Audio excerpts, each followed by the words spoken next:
Frankfurt school.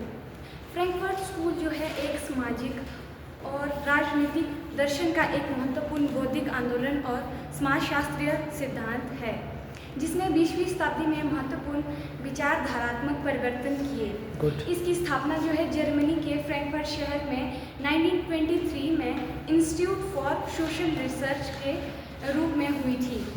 ये school पारंपरिक समाजशास्त्र और राजनीतिक विज्ञान से अलग हटकर एक आलोचनात्मक दृष्टिकोण अपनाता है जिसे आलोचनात्मक सिद्धांत कहा जाता है। क्रिटिकल थ्योरी है ना। ओके। फ्रैंकफर्ट स्कूल का प्रभाव महत्वपूर्ण है क्योंकि ये शक्ति, असमानता, सामाजिक न्याय और वर्चस्व जैसी अवधारणाओं पर केंद्रित है। सोशल जस्टिस एंड वर्चस्व हुआ हीजीमनी, ग्रामशी का हीजीमनी, वो बोल रहे हैं। आगे बोलो, सामने बेटिए। पारंपरिक सिद्धांत जैसे यथार्थवाद और उदारवाद मुख्य रूप से राज्य और उसकी शक्ति संतुलन यानी बैलेंस ऑफ पावर की गतिशीलता पर ध्यान केंद्रित करते हैं, जबकि फ्रैंकफर्ट स्कूल वैश्विक राजनीति में जो है सामाजिक संरचनाओं, आर्थिक असमानताओं और विचारधारा की भूमिका को उजागर करता है। कितना अच्छा बोला उन्होंने कि भाई जो आप इंटरनेशनल रिलेशन पढ़ते होंगे उसमें ज़्यादातर रियलिज्म, आइडलिज्म, वो वाली बातें होती है, पर ये असल में इंटरनेशनल लेवल पे जो गरीबी है, जो स्ट्रक्चर्स है जो भेदभाव करते हैं, उनकी गहरी अंडरस्टैंडिंग की कोशिश करता है। शाबाश। अब हम देखेंगे फ्रैंकफर्ट स्कूल का उद्भव और इसकी पृष्ठभूमि। फ्रैंकफर्ट स्कूल की स्थापना जो है प्रथम विश्व युद्ध और औद्योगिक क्रांति के बाद की सामाजिक आर्थिक परिस्थितियों में हुई थी। यूरोप में फासीवाद के उदय, पूंजीवाद संरचनाओं के प्रभाव और साम्यवाद तथा समाजवाद के प्रति बढ़ते आकर्षण ने इस बौद्धिक आंदोलन को प्रेरित किया। अब हम फ्रैंकफर्ट स्कूल से जुड़े जो है मुख्य व्यक्ति यानी मुख्य विचारक के बारे में बात करते हैं। इसके मुख्य विचारक मैक्स हॉकहाइमर गुड और थियोडोर अडोर्नो, गुड, हर्बर्ट मार्क यूजे और वल्टर बेंजामिन, यूर्गन हेबरमास, बहुत ये लोग जो है इसके मुख्य विचारक थे यानी इस स्कूल से जुड़े हुए थे। आप में से किसी को ये टॉपिक दिए इनमें से किसी को? हेबरमास। और आपने क्या बोला? Walter Benjamin. आप पढ़ना वॉल्टर बेंजामिन। ओके, अच्छा। और नाम लो। हाँ, थियोडोर अडोर्नो किसको दिया है? अडोर्नो और हॉकहाइमर इकट्ठे दोनों दोस्त हैं। कौन पढ़ेगा? बोलो भाई, किसको दें? अडोर्नो। आपको क्या दिया है मैडम? अच्छा, दिया हुआ आपको। कोई फ्री है? हाथ खड़े करो इच्छा से भाई। थियोडोर अडोर्नो और हॉकहाइमर पढ़ना है? नहीं पढ़ना है? मैं ही पढ़ूंगा। आपने तो नहीं पढ़ना भाई, गुड़िया पढ़ना है आपने? है, इनको दे दिया हमने ना, ठीक है। अडोर्नो और हॉकहाइमर बताएंगे। आप बोलो। शाबाश। अब हम जो है फ्रैंकफर्ट स्कूल की मुख्य विशेषताओं पर बात करेंगे बिल्कुल। इसकी मुख्य विशेषता पहली है आलोचनात्मक सिद्धांत। यह पारंपरिक सिद्धांतों की सीमाओं को उजागर करता है और अंतर्राष्ट्रीय राजनीति में शक्ति संरचनाओं और वर्चस्व की भूमिका को समझने पर जोर देता है। रुको, शो नहीं करना बेटा। ये बोला जो रियलिज्म और आइडलिज्म की जो लिमिटेशन है इंटरनेशनल रिलेशन में, उसको एक्सपोज करता है और जो छुपे हुए शक्ति के स्ट्रक्चर्स है उनको एक्सपोज करता है कि भाई ऐसा होता है। बहुत बढ़िया। आगे। इसकी दूसरी विशेषता है मार्क्सवाद का नया दृष्टिकोण। गुड। ये स्कूल कार्ल मार्क्स के विचारों को आधुनिक समाज पर लागू करने का प्रयास करता था, लेकिन यह पारंपरिक मार्क्सवाद से भिन्न था क्योंकि इसमें संस्कृति और मीडिया की भूमिका को भी महत्वपूर्ण माना गया। ब्यूटीफुल। देखिए मैडम ने कितनी बड़ी बात बोली, हमें बताई कि बेसिकली जब कार्ल मार्क्स की फिलॉसफी फेल हुई, जब उसने बोला था कि क्रांति कहाँ होगी? औद्योगिक देश में, पूंजीपति देश में। क्रांति हुई रशिया में, तो ये लगा कि भाई पूंजीपति देशों में क्यों नहीं क्रांति हो रही? क्योंकि पूंजीवाद में क्या होता है? शोषण। तो ये रियलाइज हुआ कहीं ना कहीं मार्क्स की फिलॉसफी में कुछ क्या है, कमी। वो पहले ग्रामशी ने भी बताई कि भाई जो सुपर स्ट्रक्चर होता है आपका, स्कूल, कॉलेज, रिलीजन, टीवी, वो संस्कार देता है लोगों को और लोग क्रांति नहीं करते, ठीक है। तो इसने फिर मार्क्स की जो अर्ली मार्क्स की राइटिंग, एक दिन क्लास में किसी बच्चे ने बताया भी था, जो मार्क्स ने शुरू में जो किताबें लिखी थी जिसमें उसने सुपर स्ट्रक्चर की बातें की थी, उसको आधार बनाकर इन्होंने नई फिलॉसफी दी जिसमें इन्होंने कल्चर और मीडिया और इसकी भूमिका पर भी अपनी बात रखी है, ठीक है ना। तो ये नव मार्क्सवाद एक तरह का, और ये हिंसा पर जोर नहीं देता, समझाने पर फोकस करता है और सबको बराबर करने के बजाय सबको समानता और स्वतंत्रता देने की बात करता है। आगे बोलो बेटिया, बहुत सुंदर।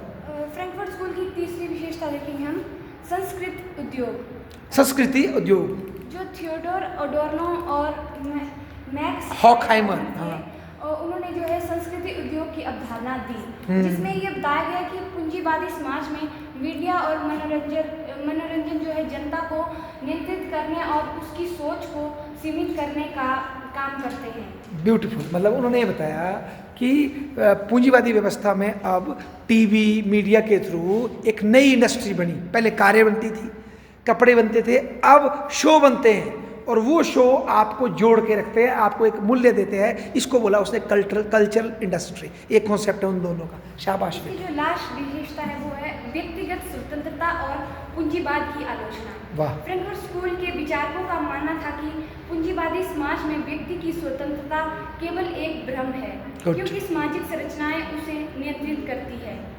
बहुत अच्छी बात। अब हम फ्रैंकफर्ट स्कूल का जो है योगदान देखेंगे कि इसका कंट्रीब्यूशन क्या था। गुड। तो पहला है, इसमें नव उपनिवेशवाद की व्याख्या जो है फ्रैंकफर्ट स्कूल का एक महत्वपूर्ण योगदान माना जाता है। फ्रैंकफर्ट स्कूल इस विचार को बल देता है कि उपनिवेशवाद भले ही औपचारिक रूप से समाप्त हो गया हो, लेकिन यह आर्थिक और सांस्कृतिक रूप में अभी भी जारी है। बिल्कुल, जैसे कि अभी भी हमारी नज़रों में जो गोरी वाइट दिखने वाला आदमी है वो इंटेलिजेंट है, हीरो है, काली ब्लैक आदमी जो है गुंडा है या इंद्रियों से चलने वाला आदमी है, वो इमेज अभी भी बनी है। खुल के नहीं हम बोले तो वो है। हालांकि आज़ाद हो गए हम, ठीक है ना, या कई और तरह के हमारे स्टीरियोटाइप समझते हैं आप कि भाई ये ऐसे ही होते हैं लोग, इस तरह के अभी भी बने हुए हैं, तो वो एक्सपोज करता है ये स्कूल। आगे इसका एक उदाहरण हम देखेंगे, जैसे कि विकसित देश गरीब देशों की अर्थव्यवस्था को नियंत्रित करते हैं, जिससे एक प्रकार की निर्भरता डिपेंडेंसी बनी रहती है। और बहुराष्ट्रीय कंपनियां जो है विकासशील देशों से सस्ते श्रम और प्राकृतिक संसाधनों का दोहन करती है। बहुत बढ़िया। इसका एक और उदाहरण है, वैश्विक संस्थाएं जैसे विश्व बैंक और IMF, अंतर्राष्ट्रीय मुद्रा कोष अमीर देशों की आर्थिक नीतियों को लागू करने का माध्यम बन जाती है। गुड। देखो जैसे कि आज़ाद हो गए 45 में हम सब, फिर अमेरिका बॉस ने क्या किया, ब्रिटेन वुड्स संस्थान बना दिए, वर्ल्ड बैंक, IMF, गेट्स। अब आपको पहले डंडा दिया, अब प्यार से बोलते देखो जी, अगर आपको आगे बढ़ना है, हमारे जैसे बनना है, तो आपको इन संस्थाओं में जुड़ना पड़ेगा। और उन संस्थाओं के माध्यम से हमको भी फायदा हुआ, पर ज़्यादा फायदा किनको मिला, उनको मिला। तो मतलब पहले वो आपको डायरेक्ट रूप से धमकाते थे, अब वो आपको आपकी भलाई के लिए क्या करते हैं, समझाते हैं। जिसमें छुपी क्या होती है, ज़्यादातर उनकी अपनी भलाई छिपी होती है। बहुत सुंदर, आगे बोलो। और इसका दूसरा योगदान है मीडिया और जनमत की भूमिका। गुड। फ्रैंकफर्ट स्कूल का ये भी मानना है कि आधुनिक राजनीति केवल सैन्य और आर्थिक नीतियों पर नहीं चलती, बल्कि मीडिया और विचारधारा भी इसमें महत्वपूर्ण भूमिका निभाते हैं। बिल्कुल। इसके उदाहरण हम देखेंगे, युद्ध और संघर्षों को मीडिया द्वारा इस प्रकार प्रस्तुत किया जाता है कि वे आवश्यक और न्याय संगत लोग हैं।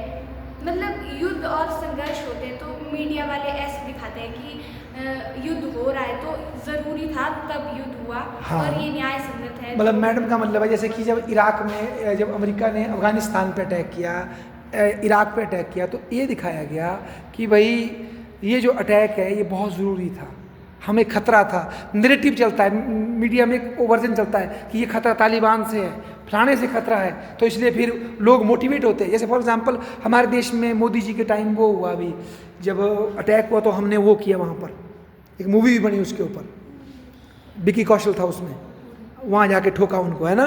तो फिर वो पूरा नैरेटिव चला कि भाई अब हम ना तो खाएंगे बल्कि मारेंगे, है ना। तो इन द सेंस मीडिया बड़ी रोल भूमिका निभाता है लड़ाई में, फिल्में बहुत भूमिका निभाती है, या तो ये वो बता रही है मैडम हमें। गुड। इसका दूसरा उदाहरण है, पूंजीवादी देशों के मीडिया नेटवर्क जो है वैश्विक समाचार एजेंडे तय करते हैं। गुड। जिससे जो है विकासशील देशों की वास्तविक संस्थाएं हाशिए पर चली जाती हैं। ब्यूटीफुल। देखो जैसे कि BBC ने कहा इंडिया में डेमोक्रेसी ठुक चुकी है, बर्बाद हो गई इंडिया की डेमोक्रेसी। किसने कहा?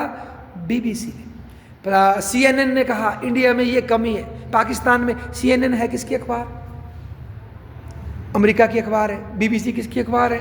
न्यूज़ चैनल है, इंग्लैंड का है। तो अब चाइना भी चला रहा है, इंडिया भी अपना चला रहा है। नहीं तो क्या होता है, अक्सर जिसकी मीडिया होती है उसके हिसाब से चलता है। किसी को हीरो बनाना, किसी को जीरो बनाना उनके हाथ में। तो आप अपने ही चैनल में हमारी क्या बजा देते हो, बेइज्जती करा देते हो, और अपनी कड़वी बातों को एक्सपोज नहीं होने देते। तो ये इस तरह से गेम खेलते हैं। आगे बोलो। इसका तीसरा जो योगदान है वैश्वीकरण और सांस्कृतिक वर्चस्व। ठीक है। फ्रैंकफर्ट स्कूल वैश्वीकरण को केवल आर्थिक प्रक्रिया नहीं मानता, बल्कि इसे एक विचारधारात्मक हथियार के रूप में देखता है। सही बात। इसके हम उदाहरण देखेंगे, जैसे पश्चिमी संस्कृति को वैश्विक संस्कृति के रूप में प्रस्तुत किया जाता है, जिससे जो है स्थानीय परंपराओं और संस्कृतियों का ह्रास होता है। बिल्कुल, बहुत सुंदर मैडम। देखो बता रही है से, अब बोलते भाई बंदा मॉडर्न है तो क्या करता है, रॉक सॉन्ग सुनता है, एक वो मेटलिक सुनता है, इस तरह के। भाई ये तो बंदा मॉडर्न है, पैंट शर्ट लगाता है मुंडा, है ना, गुची शुची जब चप्पल पहनती है लड़की, मॉडल है। मतलब उनका जो कल्चर अपनाएंगे तो आप ग्लोबलाइज्ड बंदे हैं। ये जो लोकल कल्चर है वो नहीं है। हालांकि बाद में पता क्या हुआ अभी धीरे धीरे, क्योंकि हर हथियार जब ज़्यादा यूज़ होता है ना तो उसका काउंटर भी हो जाता है, तो ग्लोबलाइजेशन भी हो रही है। देखो अब जैसे हमारा पट्टू फेमस हो रहा है, कोई लोकल, जैसे आजकल मैं कल टीवी देख रहा था तो एक मूवी चल रही है, उसमें उस शेर का नाम होता है मुफासा। एक डिस्कवरी की कार्टून की कहानी है, तो असल में वो अफ्रीका के शेर की कहानी है मुफासा। तो ये नाम कोई यहाँ का थोड़ी है, ये अफ्रीकन नाम है मुफासा।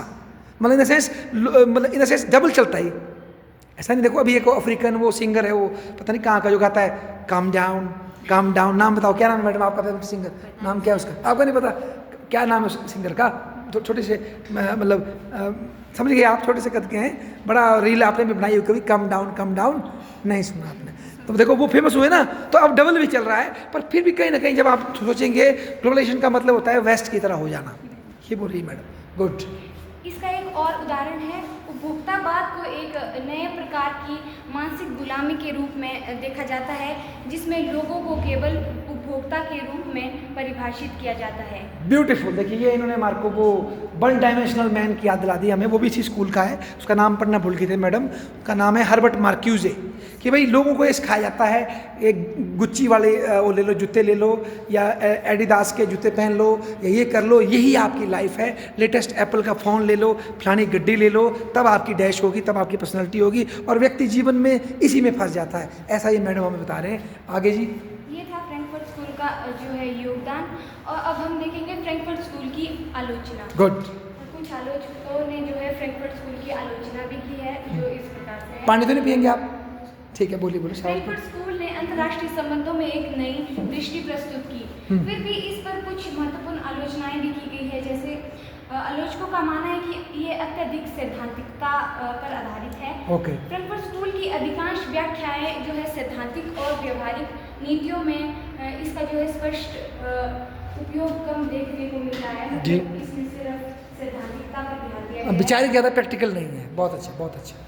और दूसरा है राज्य की भूमिका की उपेक्षा। अच्छा। पारंपरिक सिद्धांत के विपरीत ये दृष्टिकोण राज्यों की शक्ति को बहुत अधिक महत्व नहीं देता, जिससे इसकी व्याख्या जो है अधूरी लग सकती है। वाह।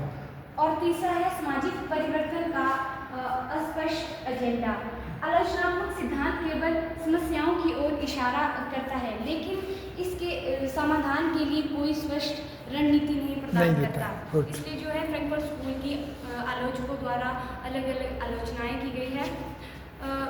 अंत में हम बस फ्रैंकफर्ट स्कूल का जो है उपयोग जो है इसके बारे में जानेंगे। फ्रैंकफर्ट स्कूल ने अंतर्राष्ट्रीय संबंधों के अध्ययन में एक नई दिशा दी और शक्ति विचारधारा, मीडिया और संस्कृति की भूमिका को सामने लाया।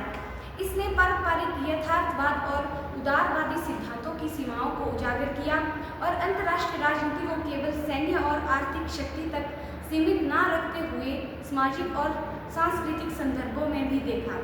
हालांकि इसकी आलोचना भी की गई, फिर भी इसका प्रभाव आज भी अंतर्राष्ट्रीय राजनीति, वैश्वीकरण और सामाजिक न्याय के जो है विमर्शों में देखा जा सकता है। वर्तमान वैश्विक परिदृश्य में जहां आर्थिक असमानता, संस्कृति प्रभुत्व और मीडिया की भूमिका लगातार बढ़ रही है, फ्रैंकफर्ट स्कूल के सिद्धांत पहले से और अधिक प्रासंगिक हो गए हैं। बजाओ ताली इनके लिए।